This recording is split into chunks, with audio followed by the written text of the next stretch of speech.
মাঠে Lionel Messi শান্ত, মাঠের বাইরে যেন বড্ড আলাদা। কেনই বা হবেন না? যেভাবে ম্যাচ জিতেছেন, যেভাবে শত্রুর মুখ থেকে খাবার ছিনিয়ে এনেছেন, এই উচ্ছ্বাস তো তাকেই মানায়।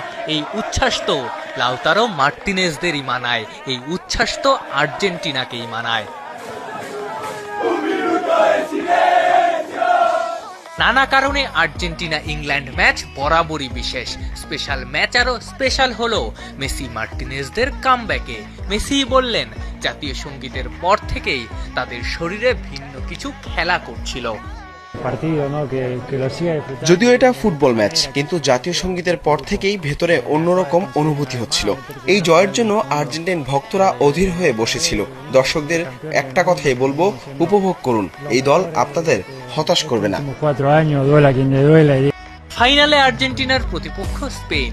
এই সেই স্পেন যেখানে মেসি কাটিয়েছেন ক্যারিয়ারের দুইটা দশক। সময়ের বদলে অনেক কিছু বদলেছে, বদলায়নি বার্সেলোনার প্রতি ভালোবাসা। আমি স্পেনের অনেক খেলোয়াড়কেই চিনি, এর মধ্যে অনেকেই বার্সেলোনার হয়ে খেলে।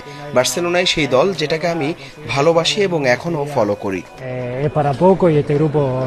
টানা 4 ম্যাচে কামব্যাকের গল্প লিখলো আর্জেন্টিনা। যে দলটার গল্প শেষ হতে পারত রাউন্ড অফ 32-এ, তারাই এখন ফাইনালিস্ট। লিওনেল স্কালোনি বললেন, এই দলটা যখন রক্তের গন্ধ পায়, হয়ে যায় শিকারে মত্ত সিংহ।